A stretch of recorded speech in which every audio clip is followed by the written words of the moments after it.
નમસ્કાર, આપ જોઈ રહ્યા છો સ્પાર્ક ટુડે ન્યૂઝ। માંગરોળ નગરપાલિકા કર્મચારીઓ પેન્શનરોની હાલત કફોડી બની છે। 4 માસથી પેન્શન નહીં મળતા ચીફ ઓફિસરને લેખિતમાં રજૂઆત કરી તાત્કાલિક પગાર પેન્શન ચૂકવવા માંગ કરવામાં આવી। માંગરોળ નગર સેવા સદનના પેન્શનરોને ડિસેમ્બર 2024 અને ફેબ્રુઆરી 2025નો કર્મચારીઓને પગાર તથા પેન્શન ચૂકવવામાં નહીં આવતા કર્મચારીઓ અને પેન્શનરો મુશ્કેલીમાં મુકાઈ જવા પામ્યા છે। છેલ્લા 4 મહિનાથી પેન્શનથી વંચિત રહેતા કેટલીક મુશ્કેલીઓ પણ વધી રહી છે, ત્યારે પેન્શનરોએ મીડિયા સમક્ષ વ્યથા વર્ણવી હતી અને પાલિકા ચીફ ઓફિસરને તાત્કાલિક પેન્શન ચૂકવવા લેખિત અને મૌખિક રજૂઆત કરી। દિલીપભાઈ સિંધવા, હું નગરપાલિકાનો નિવૃત્ત હેડ ક્લાર્ક છું, પેન્શનર છું।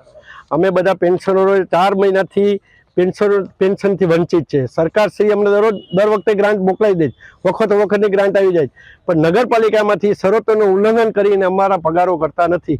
એ ગ્રાન્ટ ક્યાં વપરાય છે એ સરકારે તપાસ કરવી પડશે, કેમ કે કર્મચારીઓનો પગાર 4 મહિનાથી ચડી ગયેલા છે, પેન્શનરોના કર્મચારીઓના બધાના પગારો ચડેલા છે। આ બીજી વાર અમે આવેદનપત્ર દીધું, આની પહેલાં પણ 1 મહિના પહેલાં દીધું હતું, તો પણ કોઈ જાતનું એ લોકોએ અમારું કોઈ નિરાકરણ લાવ્યું નથી। આ પેન્શનરો સિવાય બીજી કોઈ પણ વસ્તુ અમારા ઘરમાં કોઈ આવક ન હોય તો આ પેન્શનરોનો જો પગાર નહીં મળે તો બીજાનો હાલત થશે શું? મારું નામ રામજી વિઠ્ઠલ પરમાર છે। હું નગરપાલિકામાં પાણી પુરવઠામાં સર્વિસ કરતો હતો, અત્યારે હું પેન્શન ઉપર છે।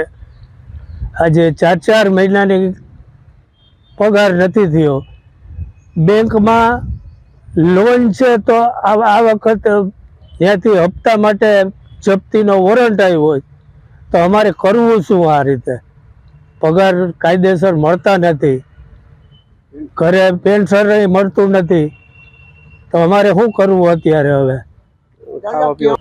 મારે ઘરવાળીને કેન્સર હતું, મને છે હેમરેજની તકલીફ છે, મારી ઘરવાળી ઓફ થઈ ગઈ, પૈસાને હિસાબે પૈસા નથી મળ્યા અમને, એને માટે અમે નમ્ર અરજ કરીએ છીએ। પ્રેસ રિપોર્ટરોને વાત સરકાર શ્રી તરફ પહોંચાડે એવી નમ્ર વિનંતી।